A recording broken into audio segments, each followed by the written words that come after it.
पाककलेमध्ये तुमचं खूप खूप खूप मनापासून स्वागत। कधी कधी रात्रीचे जेवण बनवायचा कंटाळा येतो। काहीतरी पटकन होणारा पदार्थ हवा असतो आणि तोही झणझणीत। मग आपण डाळ खिचडी, मसाला भात असे पर्याय निवडतो। पण आज आपण डाळ खिचडी थोड्या वेगळ्या पद्धतीने इथे तयार केली आहे। आज आपण खानदेशी पद्धतीने ही डाळ खिचडी तयार करणार आहोत। वेगळी पद्धत म्हणजे खानदेशीमध्ये सुद्धा ही घरोघरी ही डाळ खिचडी केली जाते, पण वेगवेगळ्या पद्धतीने।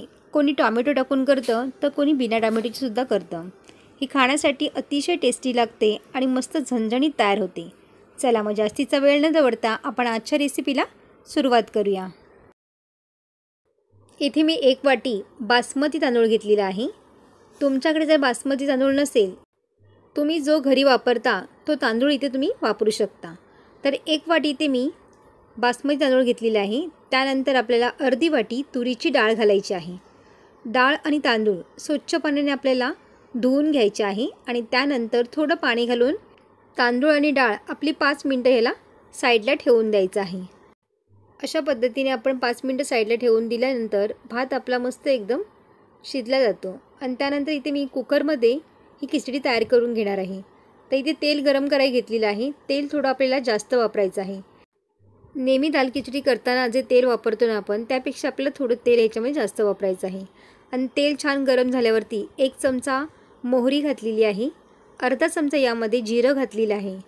जिरं आणि मोहरी छान फुलू द्यायचे आहे आणि त्यानंतर इथे मी 2 कांदे उभे पातळ चिरून घेतलेले आहेत। ते सुद्धा आपल्या तेलावरती छान सोनेरी रंग येईपर्यंत छान परतून घ्यायचे आहेत।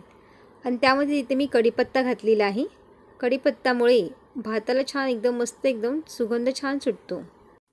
इथे मी हिरवं वाटण तयार करून घेतलेलं आहे। ते वाटणामध्ये आपल्याला मुठभर कोथिंबीर, 7 ते 8 पाकळ्या लसूण आणि त्यानंतर 1 मिरची घालायची आहे। जास्त तिखट खात असाल तर तुम्ही 2 मिरच्या घातल्या तरी चालेल। अशा पद्धतीने हे वाटण आपण तयार केल्यामुळे ह्या खिचडीला आणखीन जास्त मस्त टेस्ट येते। आता आपल्याला हे भिजवलेले शेंगदाणे घातलेले आहेत। शेंगदाणे तुमच्या आवडीनुसार तुम्ही कमी जास्त करू शकता। तर इथे मी 1 बटाटासुद्धा कच्चा घातलेला आहे। तो सुद्धा छान तेलावरती परतून घ्यायचा आहे आणि त्याचबरोबर आपल्याला काही मसालेसुद्धा याच्यामध्ये ॲड करायचे आहेत। तर इथे मी 1 चमचा लाल तिखट घेतलेला आहे आणि त्यानंतर इथे मी अर्धा छोटा चमचा हळद घातलेली आहे आणि 1 चमचा इथे मी काळा मसाला वापरलेला आहे। आवडीनुसार तुम्ही काळा मसाला कमी जास्त करू शकता आणि त्यानंतर चवीनुसार आपल्याला मीठ घालायचं आहे। खानदेशी भागामध्ये असा हा पद्धतीने काळा मसाला घातला जातो, त्यामुळे खिचडी ही थोडीशी वेगळ्या पद्धतीनेही तयार होते, पण खाण्यासाठी अतिशय टेस्टी लागते। अगदी मस्त झणझणीत तयार होते। आणि त्यानंतर आपल्याला भिजवलेले डाळ आणि तांदूळ घालून घ्यायचे आहेत।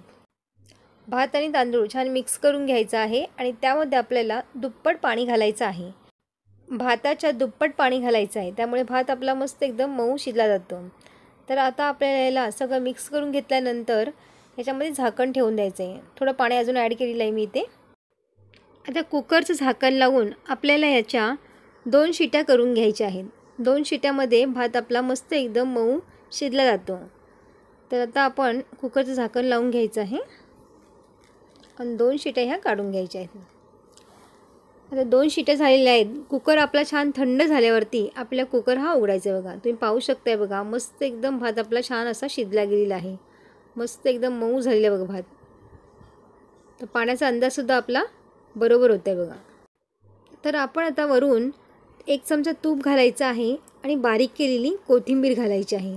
त्यामुळे या डाळ खिचडीला आणखीन जास्त मस्त चव येते। तर आपला ही डाळ खिचडी आता खाण्यासाठी इथे तयार झालेली आहे। तर आता आपण सर्व करूया। खानदेशी पद्धतीने तयार केलेली डाळ खिचडी खाण्यासाठी इथे तयार झालेली आहे। मस्त एकदम झणझणीत रात्रीसाठी हा बेत तयार झालेला आहे। तर खिचडीबरोबर आपण लोणचं, पापड अतिशय टेस्टी लागतो। नक्की ट्राय करून बघा। तर अशा पद्धतीने ही डाळ खिचडी तयार झालेली आहे।